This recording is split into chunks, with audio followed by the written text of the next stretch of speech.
का? अगं अशी काय बसून राहिली? अगं उतरवाय एवढा काय जीवाला त्रास करून घेते तू? माझ्यावर विश्वास नाही का तुझा? मी आहे ना. बाळू, कुठून आणणार आहे तू 40 लाख रुपये? कशाला पाहिजे 40 लाख? आता जावई बापूंनी हिस्सा म्हणून 40 लाख रुपये मागितलेत ना. कोण म्हणलं तुला? नाही नाही, पैसे बिशे काय मागू नाही राहिले ते. ए, तू काय मला नेमती पोरगी समजू राहिला काय? नाही अक्का. मग जावई बापूने 40 लाख रुपये मागितले ते खोट आहे का? नाही, खरंय ते, खोटं नाही. मग कुठून आणणार आहे तू 40 लाख रुपये? कुठून? अगं अक्का, ते काय खरं नाही मागू राहिले पैसे. ते आपला मुन्या थोडं वाकडं तिकडे बोलला त्यांना, त्याच्यामुळे तिरे मिरीत बोलले ते. नाही, जावई बापू लई तिरसट आहे, ते उगाच काय बोलणार नाहीत.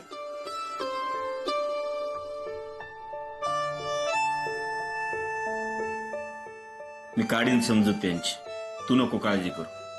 तू आपलं देवाचं नाव घे, काळजी नको करू. बरं,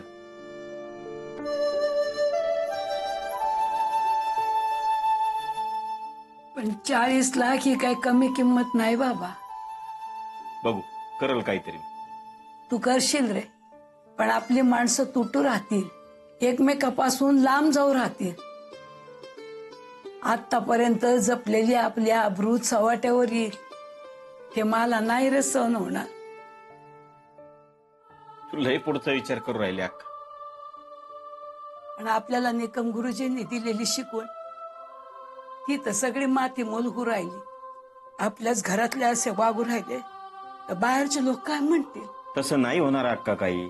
मी आहे ना, मी सांगेन समजून त्यांना. आणि त्यांनी नाहीच ऐकलं तर? नाहीच ऐकलं अक्का, मी तरी काय करू ग? हे बघ, आज ना उद्या तर वाटण्या होणार. मला थांबवता आल्या तर मी थांबवून, नाही तर लांबवून. ह्याच्या पलीकडे मी काय करू सांग? करा, तुम्हाला काय करायचंय ते करा. मी कोणाला काही बोलणार नाही. माझी मुलं असते तर मी त्यांना बोलले असते. नाही, माझी मुलं अशी वागणारच नाही. मला तर आता असं वाटू लागलंय की तुम्ही माझी मुलंच नाही. अक्का, करा, काय करायचंय ते करा. मी त्या आठवड्यात मला काय करायचंय ते मी करीन.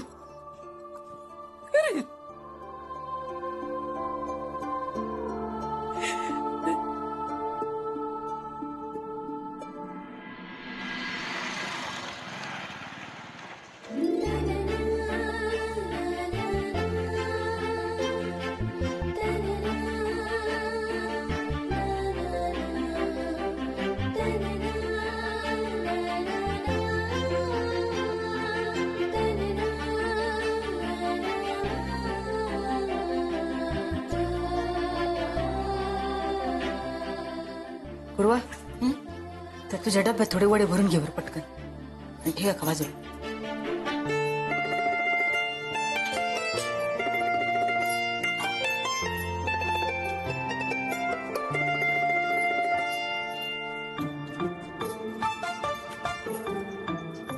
झाकण लाव. का ग, याच्या आधी कधी वडे केले होते का?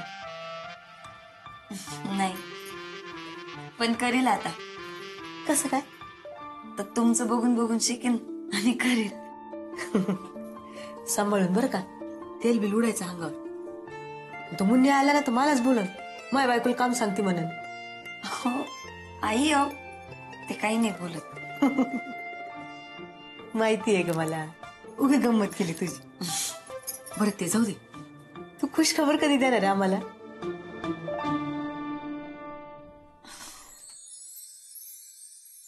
वहिनी,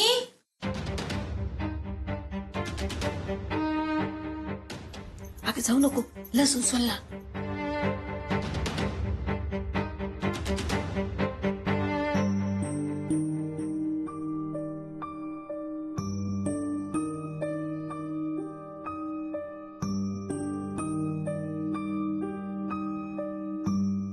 वहिनी, ही काय करू राहिली इथं? वडे कसे करतात पाहत असन. असं एकदा बघून काम आलं असतं तर लोक चंद्रावर गेले असते नाही का? जाऊ द्या वंस, असते काही काही लोकांना सवय. त्याला तसं वाटतं, आपण काय करणार आहे. हा माय, किती लोकांना बोला, लोकांना काही लाजच वाटत नाही. बिनलाजा काय? म्हणजे ज्याला लाज नसते त्याला बिनलाजच म्हणता ना. हा.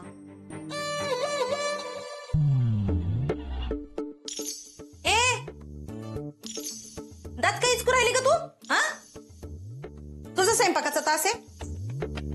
तुझा तास आहे का? नाही.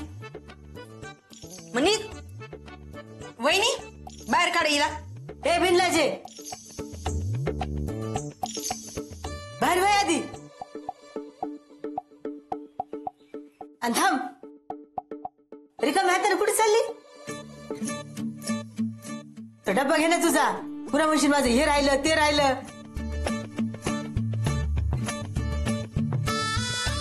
आणि जाय निघ. वहिनी, ही पोरगी पागल बिगल झाली का? तुम्ही एवढं रागू राहिले तरी हसू राहिली. वंस, तिचं लक्षण काय मला ठीक दिसत नाही बाई. है ना? हा, हीच पोरगी घर तोडणारे वहिनी, मी म्हणू राहिले. हा, तुम्हाला भास हो राहिला वंस. नाही हो, खरं बोलू राहिले मी. अहो तसं नाही, तुम्हाला खरा भास हो राहिला. थांबा, आले मी. अहो वंस थांबा ना, वड्याची चव घेऊन जा ना. नाही नाही, आधी जाऊन येते. अहो ऐका ना, वडा घ्या ना. बरं झालं सगळे आले.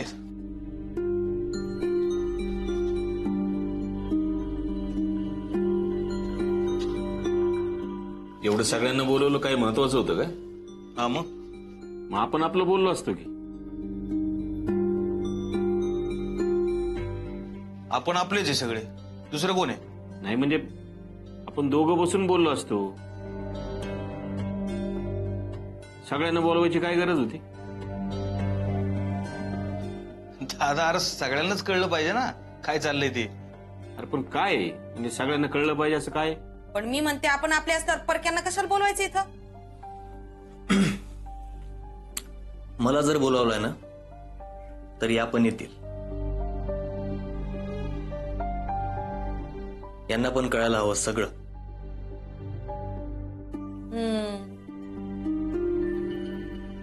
काय हो?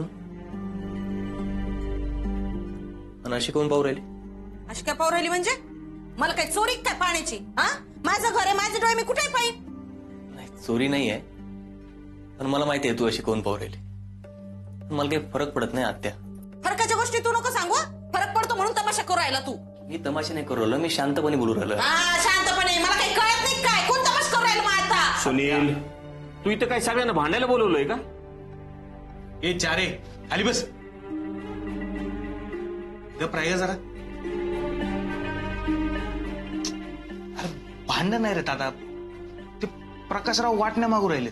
मग मग काय अशा कशा होतील वाटण्या? म्हणजे लोक काय म्हणतील काय ना. चारे, तुला तुझा हिस्सा पाहिजे का? मला अजिबात काही बोलायचं नाही दादा. मी काही सांगणार नाही. म्हणजे मी सांगायचं मग परत तुम्ही बोलाल, परत तुम्ही बोलाल, मी परत बोलणार. मला आणि मला परक्या लोकांसमोर बोलायचं पण नाही. झालं हिचं परत सुरू. काय म्हणला? अगं प्रकाशरावांना समजून सांगावं लागेल का नाही? चारे सांगून समजून. मी नाही बोलणार अजिबात. का? का म्हणजे? तू बोलू राहिला का तुझ्या पोराला? एवढे कुटाने करून ठेवले त्यांनी, तर मी कशाला बोलू आमच्या यांना?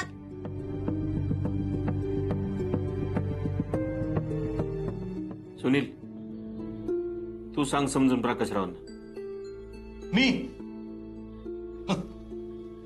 घेतलं ऐकून त्यांनी माझं. अरे मग आता करणार काय? काय आहे? वाटण्यांचे कागद. प्रकाशरावांनी समजा नाहीच ऐकलं तर वाटण्या तर करावंच लागतील ना. पण दादा तू 80 लाख रुपये कुठून आणणार? 80 लाख? हा 80 लाख कशाला? एवढे पैसे कशाला पाहिजे? अरे दादा आता घराची किंमत बघ ना तू. आता आता सगळ्यांना जर वाटा द्यायचं म्हणलं तर एवढे पैसे द्यावेच लागतील ना. तरी मी एवढे पैसे? अरे आता एकट्या प्रकाशरावांना 40 लाख रुपये द्यायला लागतील. हा, मग त्यांचे 40 दिले पुढं. आता प्रकाशरावांचे 40 लाख दिले तर मग अण्णांच्या वाट्याचे पण 40 लाख रुपये द्यायला लागतील ना. म्हणजे अण्णांचा वाटा द्यायला लागेल.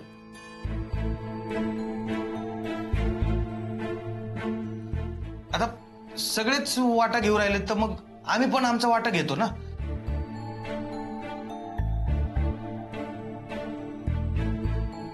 किती दिवस आता वाटा आहे म्हणून अण्णा याच घरात राहतील नाही का? हा? शेवटी व्यवहार आहे ना. अहो अहो हे सगळं राहू द्या. अक्काने तिकडे अन्नाचा घास घेतला नाही कालपासून आणि आता बी काही खाईनात त्या. अहो पाण्याचा गोट घेतला नाही त्यांनी. नुसती धाप लागली त्यांना. चला बरं लवकर. मला वाटलंच हे असं काहीतरी होणार म्हणून.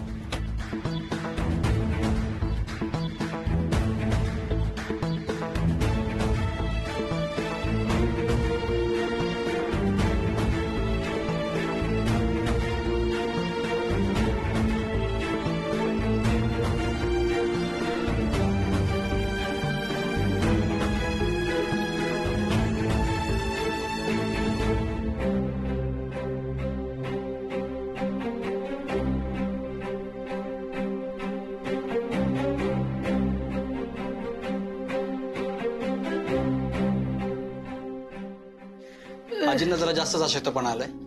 मला असं वाटतं त्यांना एखादं सलाईन द्यावं लागेल. तोपर्यंत काय करतो, एखादं इंजेक्शन देतो म्हणजे अंगात तरतरी येईल. बाळू मला इंजेक्शन काय नको. अगं अक्का, अगं अशक्तपणा आलाय तुला. मी माझं चाटण घेतलंय बाळू. आता अशक्तपणा आलाय ना. काही येऊच राहिले ना, काही जाऊ तर नाही ना राहिलं बाळा. हो तुम्ही तरी समजावं त्यांना. इंजेक्शन द्यायची फार गरज आहे. त्यांना बरं वाटेल इंजेक्शन दिल्यानंतर. जायचं जा. मला नको इंजेक्शन. जा बाबा जा.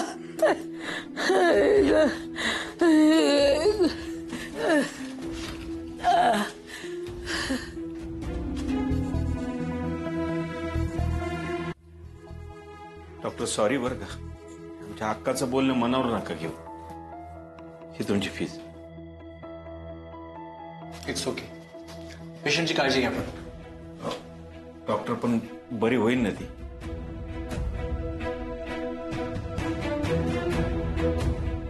काही सिरियस आहे का डॉक्टर? म्हटलं तर आहे पण आणि नाही पण. 2-3 दिवस झाले त्यांच्या पोटामध्ये अन्नाचा कणही गेलेला नाही आणि तो जायला पाहिजे. नाहीतर नाहीतर काही होऊ शकतं. त्यांना बीपीचा त्रास होऊ शकतो. तसाही त्यांचा बीपी कमी जास्त होतोय. त्यांनी कसलं तरी टेन्शन घेतलंय. उतार वयात लक्ष द्यायला पाहिजे, नाहीतर प्रकरण गंभीर होईल. कसं आहे ना, म्हातारपण म्हणजे बालपण असतं आणि ह्या वयात जर कोणी काही बोललं ना तर सहन होत नाही. परक्यापणाची जाणीव होते. त्यामुळे लक्ष द्या. काय मी हे बोलायला नाही पाहिजे, पण आई वडील म्हातारे झाले की मुलांना ते ओझं वाटू लागतं. त्यांच्याकडे लक्ष दिलं पाहिजे. काय असतं, ते घरी एकटे असतात ना, त्यामुळे त्यांना कुठला ना कुठला उद्योग लागतो. त्यांना तो करू दिला पाहिजे, कारण त्यामध्ये त्यांचं मन रमतं. उगाच इथे बस तिथे बस, हा जप कर, अशी बंधनं घालायला नाही पाहिजे. नाही डॉक्टर, असं काही नाही होत इथे. नाही म्हणजे मी या केसबद्दल बोलत नाहीये, पण त्यांना काहीतरी खटकलंय. तर त्यांची कशाही प्रकारे समजूत काढा आणि त्यांना जेवायला द्या. पेशंटची काळजी घ्या आणि त्याला कशाही प्रकारे जेवायला द्या, कारण त्या जेवल्या तरच बऱ्या होऊ शकतील. नाहीतर मी दिलेल्या गोळ्यांचाही काही उपयोग होणार नाही. आणि खाल्लं तरच गोळ्या द्या. उपाशी पोटी अजिबात गोळ्या देऊ नका. हो डॉक्टर. ठीक आहे, येतो मी.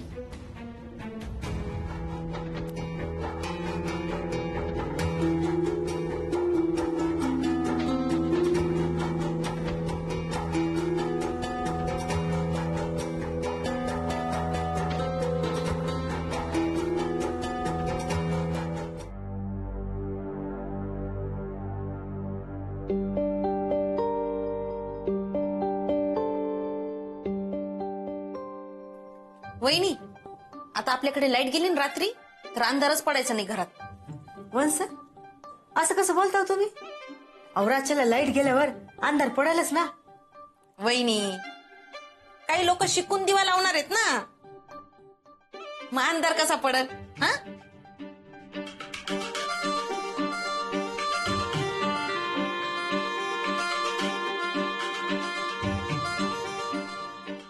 काही लोकांना तर लय शिक्षणाची हौस असते, शिक्षणातला श कळत नाही. पण तोरा तर कसा असतो माहितीये का तुम्हाला? नाही नाही, मग मी दाखवते ना. नाही नको. काय नाही नको? काही लोक तर लय बिनलाजे असते. आपण घरात कुणाला आवडत नाही तरी मागे मागे करते, शिकवते तर असं ना की बस. का ग हा, मुद्दाम वागू राहिली का तू असं? तुला माहितीये मी तुला बोलू राहिली तरी कळून न कळल्यासारखं वागू राहिली ना तू. लाज नाही वाटत का ग तुला? तुझ्यासारखी ना बिनलाजी पोरगीच पाहिलेली नाही मी. तुझ्या जागी मी असती ना जीव दिला असता, असं जीव घेतला नसता दुसऱ्याच्या घरात घुसून. काय केलंय मी आता आत्या? आता काय केलं मी आत्या? तुझ्यामुळेच होऊ राहिलं ना हे सगळं. घरामध्ये भांडणं होऊ राहिले, वाटण्या होऊ राहिल्या म्हणून माझ्या अक्काची तब्येत बिघडू राहिली. तुला काहीच वाटत नाही का ग? वाटतं ना. काय वाटतं? काळजी वाटते. काही कमी जास्त झालं ना तर मी बघल अक्कांकडं, कारण मी त्यांच्या सोबत आहे. तुम्हाला जर खरंच काळजी असते अक्कांची तर तुम्ही वाटण्या मागितल्या नसत्या. उलट अक्कांची तब्येत बिघडली म्हणल्यावर दोघं नवरा बायको त्यांना भेटायला आले असते. एवढं सगळं माझ्यामुळे होऊ राहिलं असा आरडाओरडा करतेत ना तुम्ही. तुम्ही का नाही आले अक्कांना भेटायला? हा,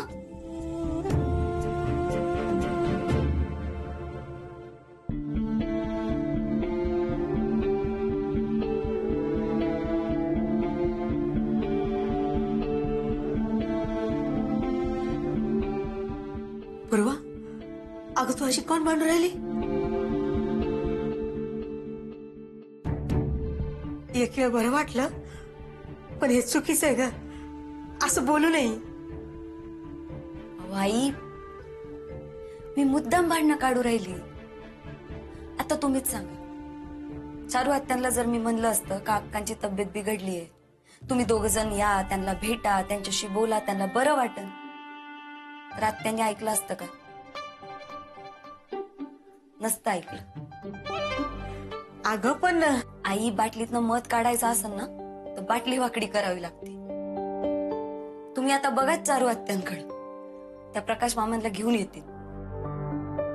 सध्या त्यांना सरळ भाषेत सांगितलेलं कळू नाही राहिलं, म्हणून मी त्यांच्या भाषेत त्यांना सांगू राहिले. पण प्रकाश मामा जर आले ना तर अक्का 2 घास जेवतील हो, त्यांची तब्येत सुधारेल. आपल्या बाजूने आपण एक प्रयत्न करून पाहिला. खरंच प्रकाशराव आले ना, अक्का जेवल्या ना तर लय बरं होईन. पाय पूर्वा, हे घर तुटू नये म्हणून तू लय मनापासून प्रयत्न करू राहिली ग माय.